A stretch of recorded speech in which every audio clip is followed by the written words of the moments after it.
ठंड से यहाँ पर आए हैं शाहजहाँपुर में, क्या संदेश देना चाहते हैं जनता को?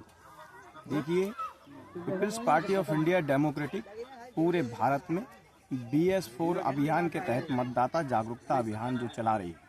ये BS4 मतलब है भारतीय संविधान सम्मान सुरक्षा संबंध। आज ये चलाया क्यों जा रहा है?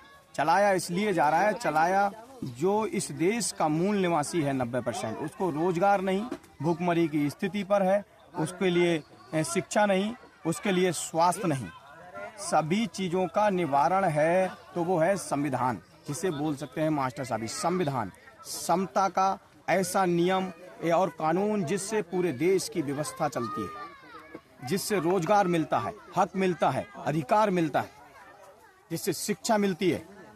तो सारी जो मास्टर चाबी है, सब कुछ मिलता है, संविधान से मिलता है। ये ऐसी व्यवस्था है, इसलिए संविधान को घर घर जाकर बता रहे हैं, क्योंकि संविधान हमें फंडामेंटल राइट्स भाग 3 और भाग 4 मौलिक अधिकार और राज्य के नीति निर्देशक तत्व जैसे भी संविधान में हमारे अधिकारों के लिए दिए हैं। और संविधान ने ड्यूटी लगाई है किसकी? सरकार की। वो लगाई है राज्य के नीति निर्देशक तत्वों में, और लिखा है कि आपकी जिम्मेदारी है कि प्रत्येक राज्य के जिस प्रदेश में सरकार होती है, और उसको संविधान बताता है कि आपको स्वास्थ्य की, रोजगार की, शिक्षा की सारी जिम्मेदारी आपकी है कि आप अपनी जनता को दें। और फंडामेंटल राइट्स भाग 3 में ये बताया गया है मौलिक अधिकारों में कि आपका जो जनता है, जो इस देश की मालिक है, उसको बताया गया है कि आपका अधिकार है शिक्षा को लेने का, स्वास्थ्य के प्रति अगर नहीं दे रही है सरकार तो उसके प्रति आवाज उठाकर अपने अधिकारों को लेने का, अपने रोजगार को लेने का, अपने सामाजिक, आर्थिक, राजनीतिक अधिकारों को लेने का।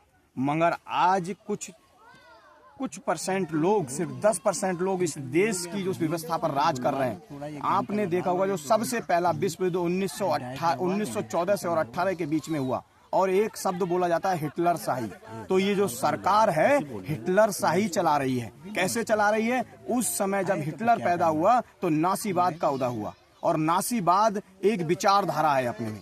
वो कैसी विचारधारा है? वो ऐसी एक विचारधारा है जिस प्रकार मनुवादी विचारधारा इस समय राज कर रही है, उस समय नासीवादी विचारधारा थी। मगर आज हम जो लोग बैठे हुए हैं वो फुले अम्बेडकरी विचारधारा के लोग बैठे हैं, संविधानवादी लोग बैठे हुए हैं, जो इस देश में समता मूलक समाज की स्थापना करना चाहते हैं, जो बाबा साहब और फुले साहब के सपनों का भारत बनाना चाहते हैं।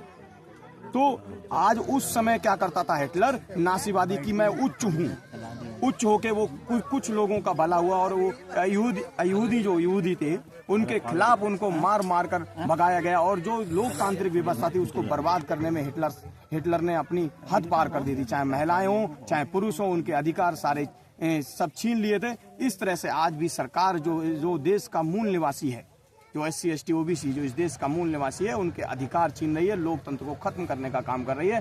तो आज हमारी जिम्मेदारी बनती है कि संविधान को घर घर, दरवाजे दरवाजे ले जाकर, उनके अधिकारों को बताकर, उनके फंडामेंटल राइट्स को समझाकर, संविधान को, जिससे हम उनके अधिकारों को बचा सकें, और सामाजिक और राजनीतिक क्रांति करके इस देश की जो मास्टर चाबी है उससे मतदान का यूज करके, क्योंकि अब जो लोकतांत्रिक व्यवस्था संविधान ने दी, बाबा साहब अम्बेडकर ने दी, ऐसी व्यवस्था जो बताया हमारे कि आप जानते होंगे कि पहले राजा के पेट से राजा के पेट से राजा पैदा हुआ करता, रानी के पेट से राजा पैदा हुआ करता था। मगर अब लोकतंत्र की पेटी से पैदा होता है, मतलब आपके वोट के अधिकार से इस राजनीतिक सत्ता पर जो जाएगा वो आपके वोट से जाएगा। इसलिए आपके वोट को अपना अधिकार मानना चाहिए। जिस प्रकार एक पिता अपनी बेटी